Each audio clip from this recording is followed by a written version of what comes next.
Hello everyone, আসসালামু আলাইকুম। কেমন আছো সবাই? আশা করছি যে যেখান থেকে আজকের ভিডিও দেখছো সবাই ভালো আছো। আলহামদুলিল্লাহ, আমরাও কিন্তু সবাই খুব ভালো আছি। মারফাস কিচেন ব্লগে সবাইকে স্বাগত জানিয়ে আজকের নতুন ভিডিওটি শুরু করলাম। আশা করছি আজকের ভিডিওটি তোমাদের খুবই ভালো লাগবে। এই ইডলি মেকারটা আমি নিয়েছিলাম স্মার্ট বাজার থেকে। যেদিন থেকে কিনেছিলাম এটা ব্যবহারই করা হয়নি। আজকে ভাবলাম আজকে ব্রেকফাস্টে ইডলি বানাবো, সেই জন্য আর কি এটা বার করেছি। তো বারবার জলটা দিয়ে দেখছি, আজ প্রথমবার ইডলি বানাবো, কতটা জল দিলে মানে হবে সেটা বুঝতে পারছিলাম না। তো সেই জন্য বারবার জলটা আর কি কমিয়ে টমিয়ে দেখছিলাম। ইডলি যে পাউডারটা আমি স্মার্ট বাজার থেকে কিনে নিয়ে এসেছিলাম, আর এটা সুজির। আর চালের গুঁড়ো যেটা আছে সেটাও খেতে ভালো লাগে, কিন্তু আমরা প্রথমবার সুজিরই বানাবো। সিমরা এর আগে আমি একবার এমনি, তখন আমার কাছে ইডলি মেকার ছিল না, এমনি বানিয়েছিলাম সুজির। তো ওরা বাবা মেয়ে দুজনেই সুজিরটা পছন্দ করেছিল, তো সেই জন্য আজকে আমি সুজিরই বানাচ্ছি।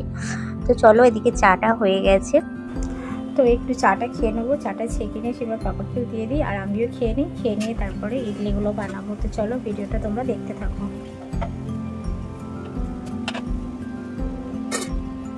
এটা আজকে সিমরার পাপা খেয়ে যাবে, আর সিমরাকে এটাই মানে আজকে ব্রেকফাস্টে দিয়ে দেবো। আর ওর জন্য একটু দুধ কর্নফ্লেক্স মানে ভিজিয়ে রেখেছি, ওটা খাইয়ে মানে স্কুলে পাঠাবো। আর স্কুলের টিফিন আজকে ইডলি দেবো। আর সিমরার স্কুলে বেশিরভাগই সবাই ইডলি নিয়ে আসে, তো বারবারই আমাকে বলতো যে মা তুমি আমাকে ইডলি কেন বানিয়ে দাও না, তুমি আমাকে ইডলি বানিয়ে দেবে। আমাদের স্কুলের সব বন্ধুরা ইডলি আনে, বেশিরভাগ বন্ধুরা। তো আমি বললাম আচ্ছা ঠিক আছে, আমি বানিয়ে দেবো। সেই জন্যই আর কি আমার ইডলি মেকারটা কেনা। মানে সিমরাত ইডলি ধোসাটা মানে খুব পছন্দ করে।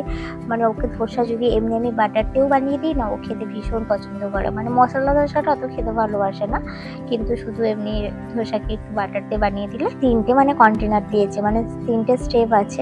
তো আমার এই 3টে স্টেপ একবার করলেই আমারও হয়ে যাবে, কারণ আমরা অল্প মানুষ। তো সেই জন্য মানে ছোট পরিবারের, তো সেই জন্য মানে এত তো খেতে পারা যাবে না, হয়তো 2-3টে করে খাবে। তবুও আমি দেখছি কটা হয় জানি না, আন্দাজে আজকে সব কিছুই হচ্ছে। এর পরের বারে যখন করবো তখন একটা আন্দাজ হয়ে যাবে। তো আমি এটাতে একটুখানি ঘি মাখিয়ে নিলাম, আর নিচে একটা করে কাজু বাদাম দিয়ে দিলাম। ওতে সমস্ত কিছু মেশানো আছে, তবু দেখতে সুন্দর লাগার জন্য আমি একটা করে কাজু বাদাম আর একটু ঘি দিয়ে দিলাম। আর দিয়ে এবার আমি এই ব্যাটারটাকে শুধু প্লেন জল দিয়ে গুলেছি, কিন্তু প্যাকেটে লেখা ছিল দই দিয়ে মানে টক দই অ্যাড করতে হবে। আর যেহেতু আজকে সকালে এখন আমার কাছে টক দই মানে নেই, কারণ আমি যেদিনকে টক দই বসালাম, এর আগের ব্লগে দেখিয়েছি তোমাদের, সেদিনকে আর কি তারপরের দিন কি টক দইটা শেষ হয়ে গেছে। আমি দেখছিলাম সেদিনকে মোবাইলে একটা ডক্টরের আর কি সাজেশন দেখছিলাম যে টক দই বেশি দিন মানে ফ্রিজে রেখে খাওয়াটা ঠিক না। তো সেই জন্য আমি অল্প অল্প করেও টক দই বসাই, আরও মানে খেয়ে নেওয়া হয়। তো সেই জন্য টক দইটা নেই। আর আজকে এমনি বানিয়ে দেখছি কীরকম কী হয়। নেক্সট টাইম যখন বানাবো টক দই দিয়ে বানাবো, আগে থেকে সব রেডি করে রাখবো। তো যাই হোক, চলো বসিয়ে দিয়েছি। মিনিমাম 10 নয় 15 থেকে 20 মিনিট আর কি ওটাকে আমি মানে স্টিম করে নিয়েছি। তারপরে দেখলাম বেশ সুন্দরই হয়েছে। তো চলো সেই ফাঁকে আর কি এদিকে মানে আমি ডিমগুলো ছাড়িয়ে নিচ্ছি।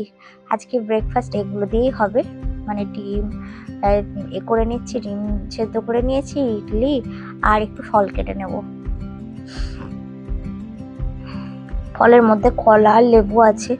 আর যেহেতু এটা শনিবারের ভিডিও, শনিবার মানে তো বাড়িতে আর কিছু সেরকম থাকে না, সবই শেষ হয়ে যায়। কারণ সারা সপ্তাহ মানে চলতে চলতে শনিবার দিন কোথাও একটা এসে আমার বাড়িতে আর কিছু থাকে না। মানে থাকে না বলতে মানে খাওয়া দাওয়ার মানে ফল টল সবজি টবজি এগুলো আর কিছু থাকে না। প্রতিবাজার তো অ্যাভেলেবেল থাকে, কিন্তু এগুলো আর থাকে না। তো যাই হোক, দেখো ফল কেটে নিলাম, ফলটা রেখে এসেছি ডাইনিং টেবিলে। এবার আমি ইডলিগুলো বার করবো, দেখা যাক কেমন হয়েছে ইডলিগুলো।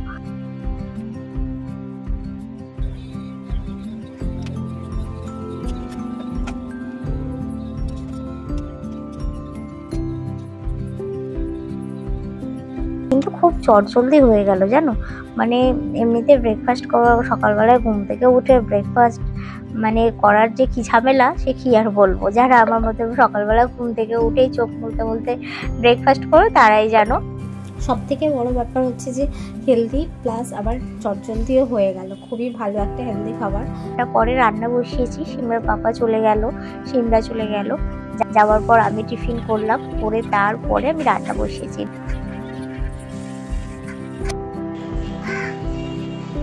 এদিকে জলটা দেখো ফুটে গেছে, চালটা দিয়ে দিচ্ছি। আর এদিকে আজকে বললাম না শনিবার, আজকে বাড়িতে কিছুই নেই, দেখলাম ফ্রিজ খুলে কয়েকটা ডাঁটা পড়ে আছে, তো সেই ডাঁটা দিয়ে ডাল দিয়ে করে নিচ্ছি। আর ভাবছি ডিম আলু করে নেব। সোয়াবিন করতাম, কিন্তু সোয়াবিন করলে সেই সিমরার জন্য আবার ডিম করতে হবে, কারণ ও সোয়াবিন খাবে না, তো সেই জন্য ভাবলাম ডিম আলুই করে নিই।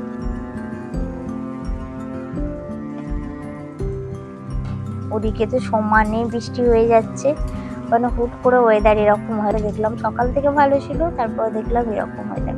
আবার এখন প্রায় ওই 11:30টার মতো বাজে, এখন দেখছি আবার মানে জলটা মানে কমে গেছে, গিয়ে বেশ আকাশ পরিষ্কার হয়ে গেছে।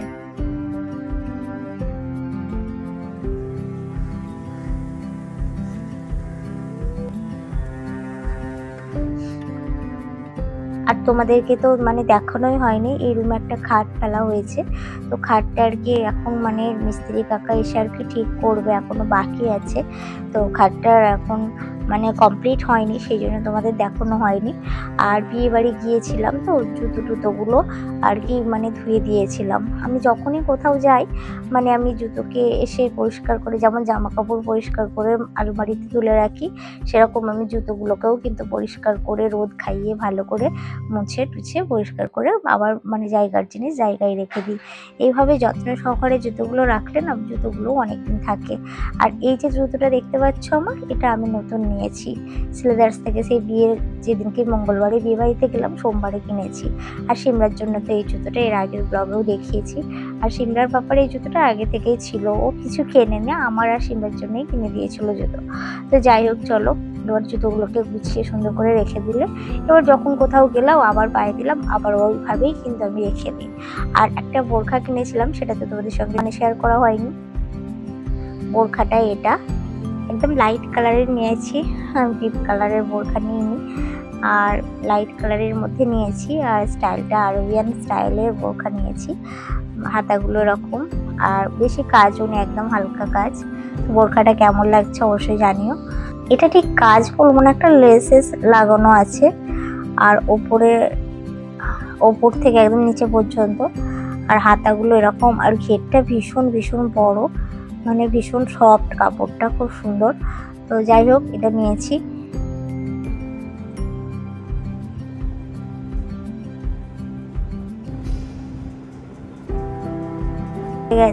ডালটা হয়ে গেছে, আর এইদিকে ডিম আলুটা বসিয়ে দিয়েছি। তো চলো রান্না বান্না করে নিই। তো ডিম আলু বানানোর জন্য পেঁয়াজ আদা রসুনকে লাল করে নিয়েছিলাম, নিয়ে তারপরে যেরকমভাবে মশলা টশলা দিয়ে ওইভাবে মশলা দিয়ে মশলাটাকে ভালো করে কষিয়ে নিচ্ছি। নিয়ে এবার আলুগুলো দিয়ে দেবো, দিয়ে মানে জল দিয়ে তারপরে ফুটে গেলে আলুটা একটু সেদ্ধ হয়ে গেলে তারপর ডিমগুলো তুলে দেবো। তো চলো রান্না বান্না তো প্রায় কমপ্লিট।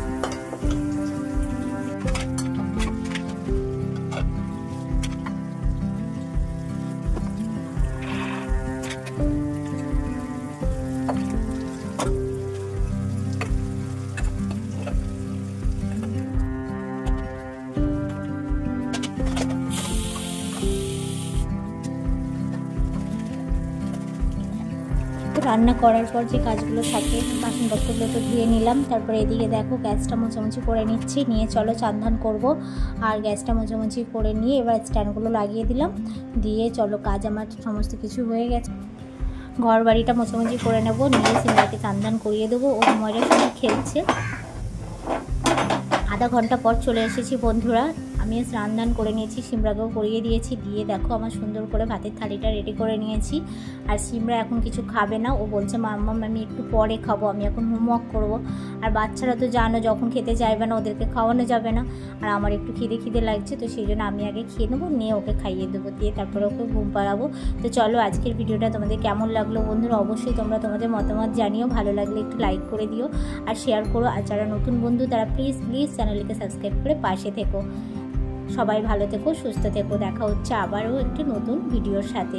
আল্লাহ হাফিজ। আসসালামু আলাইকুম ওয়া রাহমাতুল্লাহি ওয়া বারাকাতুহু।